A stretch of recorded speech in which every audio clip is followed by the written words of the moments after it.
آج کل بعض موبائل کمپنیوں کی جانب سے ایک پیکیج دیا جا رہا ہے جس کے تحت کمپنی کے اکاؤنٹ میں اگر کچھ رقم رکھی جائے تو اس کے بدلے کسٹمر کو فری منٹس دیتے ہیں، بلکہ اگر اس اکاؤنٹ سے کوئی یوٹیلیٹی بل جمع کروایا جائے تو کچھ رقم بھی انعام میں دی جاتی ہے۔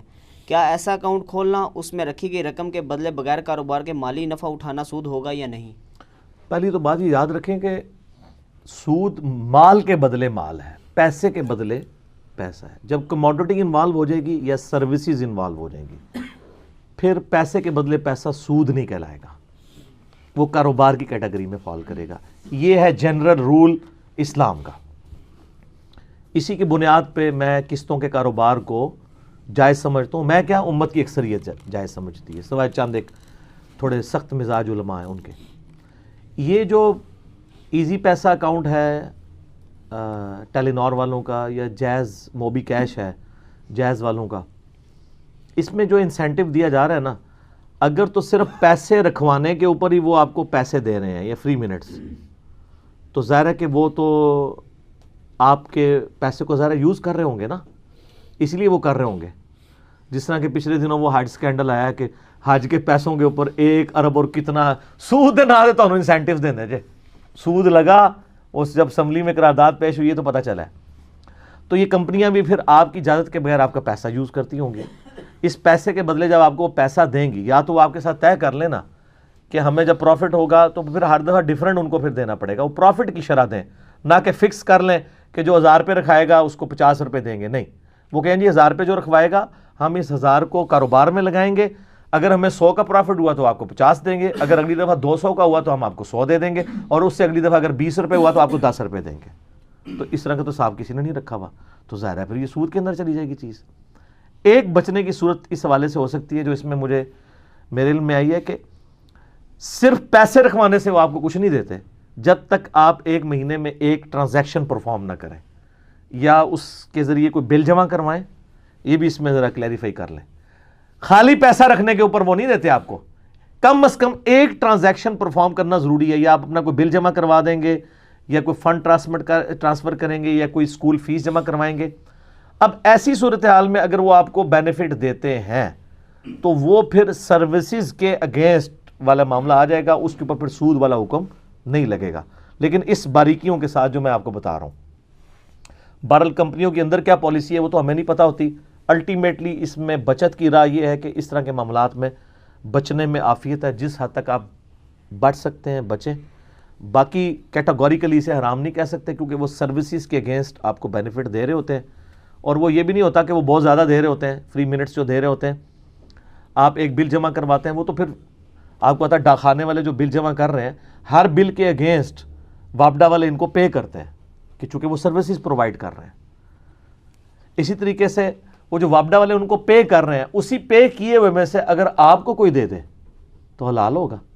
یعنی اگر میں نے 1000 کا اکاؤنٹ کھلوایا ہوا ہے اور اس میں 500 روپیہ اس اکاؤنٹ سے، یہ 1500 کا ہوگا تو پھر 500، کیونکہ 1000 تو رہنے چاہیے، 1500 کا میں نے اکاؤنٹ کھلوایا ہوا ہے، اس میں سے میں 500 کا بجلی کا بل جمع کرواتا ہوں، اور اس کے اگینسٹ میرے اکاؤنٹ میں وہ کمپنی کچھ پیسے ٹرانسفر کرتی ہے کہ آپ نے ہمارا اکاؤنٹ یوز کیا ہے، تو یہ اس پیسے میں سے ہی ہے جو پیسہ اس کمپنی کو سروسز آفر کرنے پہ مدر کمپنی دے رہی ہے، وابڈا کی یا سوئی ناردرن کی، اس میں سے آپ کو تو سروسز جہاں پہ انوالو ہو جاتی ہیں نا، یہ اکثر لوگ کہتے ہیں پراپرٹی ڈیلر کا کاروبار حلال ہے یا حرام ہے، وہ محنت تو کوئی نہیں کرتا، تو محنت نہیں کرتا بیچارہ، کتنا کھپتا رہتا ہے، سروسز دینا۔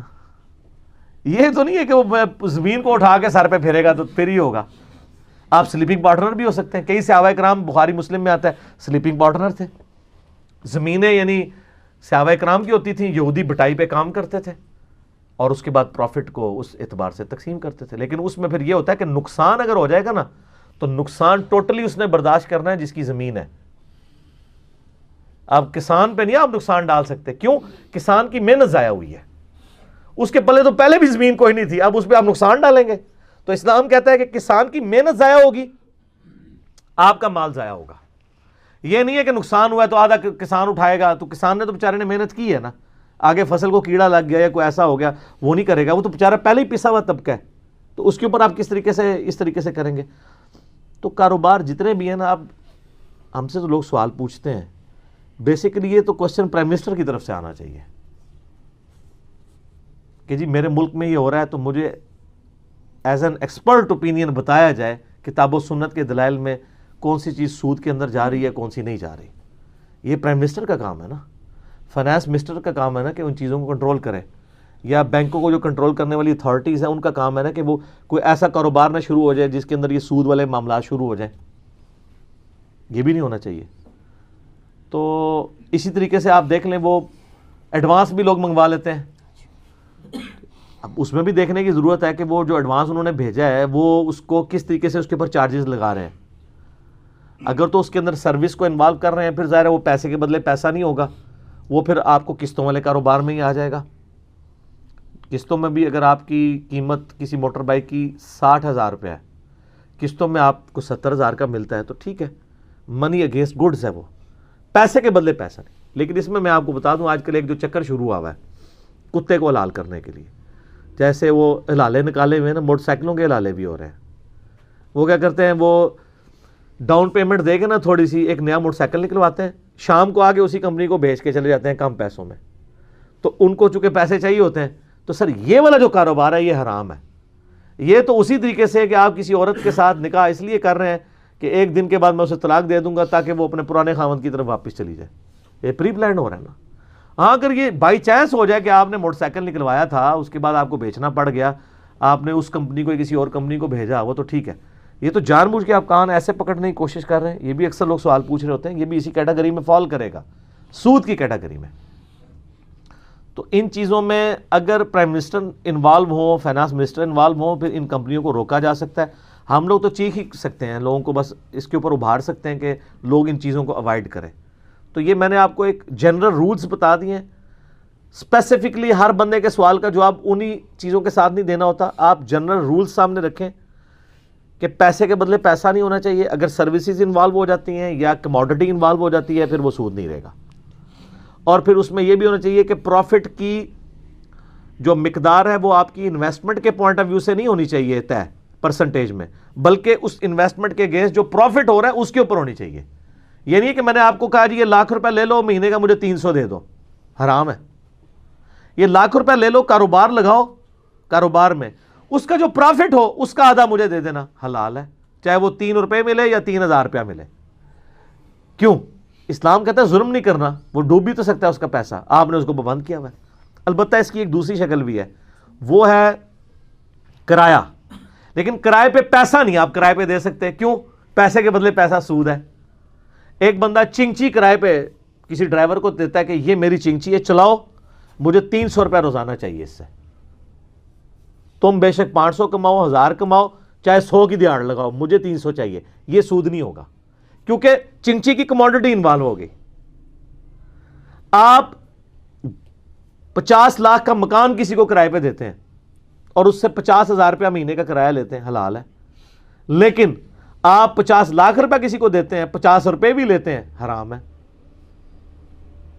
اللہ نے جب یہ بات کی ہے نا کہ یہ کہتے ہیں جی سود بھی تو کاروبار ہی کی طرح ہے کہ 50 لاکھ کا مکان دے کے 50,000 کا کرایہ حلال, اور 50 لاکھ روپے دے کے ₹50 دینا بھی حرام. کیوں؟ تو اللہ نے فرمایا اس لیے کہ اللہ تعالیٰ سود کو حرام کرتا ہے اور کاروبار کو حلال کرتا ہے. جاؤ, ڈیسیژن ہے. حکمتیں بعد میں الگ ہے لیکن یہ رول ہے. لا یسأل عما یفعل وہم یسألون. اللہ کو نہیں کوئی پوچھ سکتا.